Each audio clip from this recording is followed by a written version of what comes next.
বাংলা সহপাঠ পাঠ নাম্বার ৫।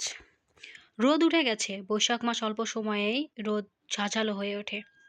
ছোট দলটি যার নেতৃত্ব দিচ্ছে আজিজ মাস্টার রোদে দাঁড়িয়ে ঘামছে। তাদের মুখ রক্ত শূন্য। তারা বুকের মাঝে এক ধরনের কাঁপুনি অনুভব করছে, মানে তারা মিলিটারি ভেবে ভয় পাচ্ছিল আর কি। রাস্তার ওপাশে ৪-৫টা জারুল গাছ।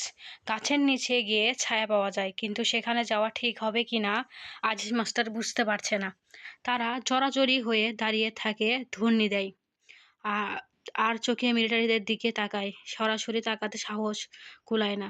সমস্ত বারান্দা জুড়ে মিলিটারিরা ছড়িয়ে ছিটিয়ে আছে। কেউ বসে আছে, কেউ মাথার নিচে হেবার শাক দিয়ে ঘুমের মতো পড়ে আছে। পাকিস্তানি জিন্দাবাদ ধ্বনি নিয়ে এগিয়ে আসা দলটি প্রতি তাদের কোনো উৎসাহ দেখা গেল না। তাদের দৃষ্টি সন্ন্যাসীদের মতো নির্লিপ্ত, যেন জগতের কোনো কিছুই তাদের কিছুই আসে যায় না। জগতের কোনো কিছুতেই তাদের কোনো কিছুই আসে যায় না। পাকিস্তানের ফ্ল্যাগটি মতি মিয়ার হাতে। সে হাত উঁচু করে ফ্ল্যাগটি তোলাচ্ছিল। হাতে ব্যথা হয়ে গেছে, কিন্তু নামাবার সাহস হচ্ছে না। আজিজ মাস্টার খুক খুক করে কয়েকবার কাশল। সেই শব্দেই বারান্দায় বসা কয়েকজন তাকালো তার দিকে। আজিজ মাস্টার প্রাণপণে কাশি চাপাতে চেষ্টা করলো। সময়টা খারাপ। এরকম সময়ে কাউকে অযথা বিরক্ত করা ঠিক নয়, কিন্তু ক্রমাগত কাশি উঠছে। আজিজ মাস্টার লক্ষ্য করলো উঠানের চেয়ারে পেতে যে অফিসারটি বসে আছেন তিনি এক দৃষ্টিতে তাকিয়ে আছেন তার দিকে। অত্যন্ত রূপবান একজন মানুষ। মিলিটারি পোশাকেও তাকে রাজপুত্রের মতো লাগছে। এর চোখে মুখে কোথাও ক্লান্তি নেই, তবে বসে থাকার ভঙ্গিমাটা শাস্তি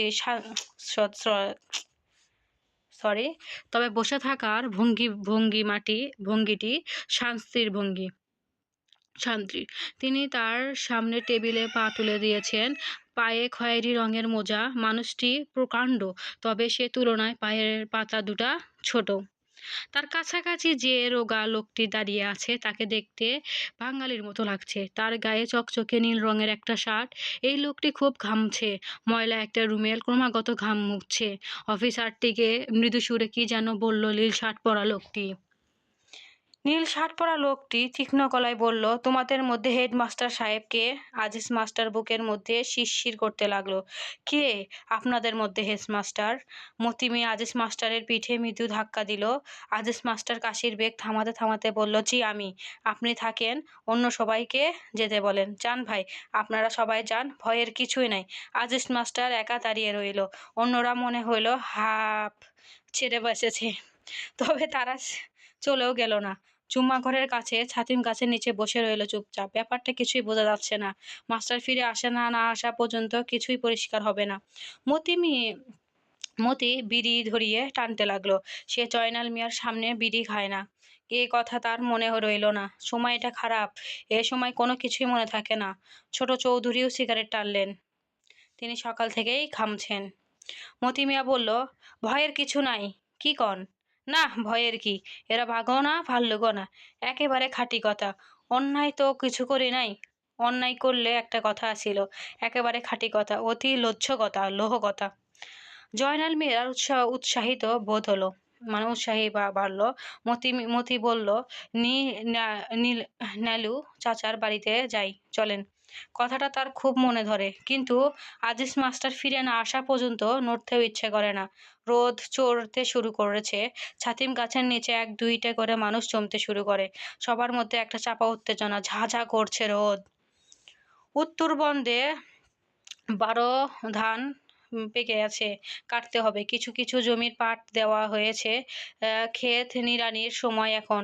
দক্ষিণ বন্দে আউশ বোনা হবে, কিন্তু আজ মনে হয় এ গ্রামে কেউ কোথাও যাবে না। আজকের দিনটা চাপা উত্তেজনা নিয়ে সবাই অপেক্ষা করবে। এই গ্রামে বহুদিন এরকম ঘটনা ঘটেনি। বদিকে দেখা গেল ফর্সা জামা গায়ে দিয়ে হনহন করে আসছে। বদিকে, আচ্ছা, তার বগলে ছাতা। ছাতিম গাছের নিচে একসঙ্গে এতগুলো মানুষ দেখে হকচকিয়ে গেল। কি বিষয় কি? মতি মিয়া ঠান্ডা গলায় বলল, জানো না কিছু? কি জানমু? আরে মুসিবত, জান লইয়া টানাটানি, আর কিছুই জানো না? বৌদি চিন্তিত ভঙ্গিতে তাকালো, কিছু বুঝতে পারে না। জয়নাল মিয়া ঠান্ডা গলায় বলে, গ্রামে মিলিটারি আইছে।